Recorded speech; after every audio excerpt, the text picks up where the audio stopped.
কোনটা কিনবি না কয়ে কোন আনো লই আইছস? আরে না না, এই যে এটা কিনুন। এটা কিনবি? গাড়ি তো এটা সুন্দরী, তুই একবার ডাক দে। জি স্যার, আপনাদের কি গাড়ি এটা লাগবে? হ ভাই, গাড়ি তো আমার ছেলে এটা দেখছিল। এটার দাম কেমন? স্যার এটা তো 2026-এর গাড়ি, এটার দাম অনেক। আপনি চাইলে ওইগুলো দেখতে পারেন। ওগুলা ওগুলা কি একটু কম আছে দাম? হ্যাঁ স্যার, ওই যে ওইগুলা নিতে পারেন, ওইগুলো অনেক কমের মধ্যে আছে। আছেন স্যার? কিরে তুই গাড়ি রয়েছিস কি লিগা? আয় না দেহি আমরা ওটি আগে পছন্দ হইলইব না হইলে নাই আবিস না। স্যার এগুলো হচ্ছে আপনি 1-1.5 লাখের মধ্যে পাবেন, আর এগুলো 1-1.5 লাখের মধ্যে হলেও আপনি চালায় মজা পাবেন আর কি। ও, এটা তো গাড়ি খারাপ না কেন মনে? না, আমি কইছি আমি এটি কিনুম। এটি হচ্ছে বুড়া মানুষের ভুন্ডা। আমি যেটা কইছি এটি কিনে দেবো। তুই এরকম সেন্স নিয়ে উঠুস কি লিগা? আমি গাড়ি দেখতেছি, আমরা গাড়ি কিনে লাইছি, তোরও কইছি তোর ভাল লাগেনি। না, এটি ভাল লাগে না। আমি কইছি এটি কিনুম। এদিকে আন ভাই, এদিকে আন, এদিকে আন, এটাই কিনুম।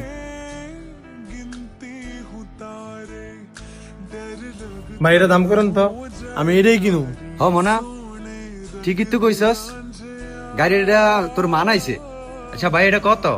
স্যার এটা কিন্তু আমি আগে বলছি, এটা আমাদের শোরুমের সব থেকে দামি বাইক। এটা হচ্ছে GSX স্যার। এটার দাম পড়বে আপনার 5,25,000। কত? স্যার 5,25,000 টাকা। বাপ রে বাপ, এটার দাম 5,25,000 টিয়া। মনে আয় থাক, আমাকে এটা দরকার নেই, অন্য একটা গাড়ি দিই। না পারতাম না, আমি পারতাম না। আমি কইছি আমি এটাই কিনুম। আমি তো বাইকটা কই এসেছি দাম বেশি নিব। মনা তুই তো জানস কিস্তি উঠাইছি, আর কিস্তি উঠাইতে গিয়ে বাড়ির দলিলটা পর্যন্ত বন্ধক থইছি, আর কিস্তি উঠাইছি 2,80,000 টিয়া। এখন আপাতত কি 8 টিয়া আছে? এখন আপাতত আমরা কম দামে একটা নেই, পরে টিয়াটা জমিয়া পরে দামে একটা লোমো নেয়। আবার একটু বুঝ। আমনে বুঝুন যা, আমার ওজন লাগবো না।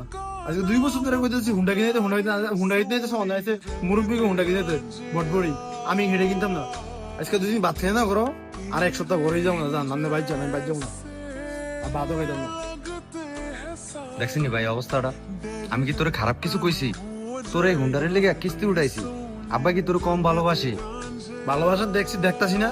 কিস্তি উড়েছেন, কিস্তি 2,80,000 উড়েছেন কি লিখা? 5-6 লাখ উড়ে যেতেন না? আমি বাইক যাবো না জান। আর যদি আমার বাইক যাইতেই হয় তাহলে আমি বাড়ি সব বাইক গেলাম। দেখছেন ভাই অবস্থাটা? আজকে একটা সপ্তাহ ধরে বাইতে এরম করতে আছে, একেবারে কিচ্ছু খায় না। যা এটাই কিনে দিমু ভাই। আর কেন কোনো কিস্তির মিস্তির ব্যবস্থা আসেনি? স্যার ব্যবস্থা করা যাবে, তারপরও আমাকে 4 লাখ টাকা অন্তত দিতে হবে।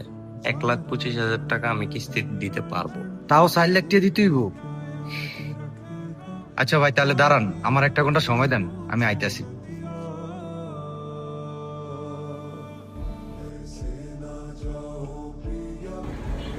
ভাই গাড়িটা বেচছিলাম, একটু দেখেন। কোনটা বেচবেন? এটা এটা তো মনে হয় ব্যাটারি মোটারি বয়ে গেছে মনে হয়। না ভাই কি কন, আজ 6 মাস হচ্ছে ব্যাটারি উঠাইছি। চিনি আপনার গাড়িটা আমি। এখন কত হলে ছাড়বেন কন? ভাই ইমার্জেন্সি টাকার দরকার তো, আপনি লেজু একটা দাম কন, তাহলে আপনি দিয়ে দেবো। আচ্ছা ভাই লাস্ট কত হলে বেচবেন কন? ভাই যেহেতু আমার ইমার্জেন্সি টাকার দরকার, তাহলে আমি মুলামুলি করতাম না। এলাকাতে একজন এটা 1.5 লাখ টাকা মুলাইছে, আপনি 1.5 লাখই দেন যান। তবে ভাই আমার ইমার্জেন্সি টাকা লাগবে। 1.5 লাখ বেশি হয়ে যায়। আচ্ছা ঠিক আছে, তাহলে আপনি চাবি দেন। নেন, এখানে পুরো 1.5 লাখ আছে। ভাই টাকাটা ভাই আমার অনেক উপকার হয়েছে ভাই।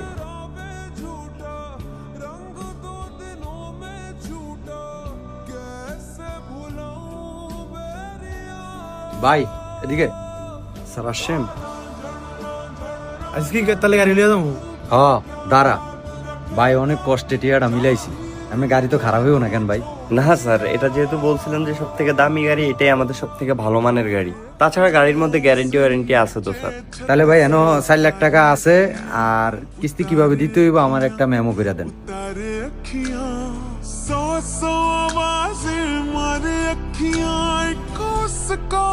এইভাবে হাজারো সন্তান বাপের ঘাড়ে বোঝা চেপে দিয়ে নিজের স্বপ্ন পূরণ করে। বাবা মায়ের সুখ দুঃখ না বুঝে নিজের স্বপ্নটাকেই সবচেয়ে বেশি প্রাধান্য দেয়। কিন্তু বাবা মা তো বাবা মাই হয়, সন্তানের শখ পূরণের জন্য নিজের সর্বোচ্চটুকু দিয়ে চেষ্টা করে। তাও আমরা সন্তানরা বুঝি না।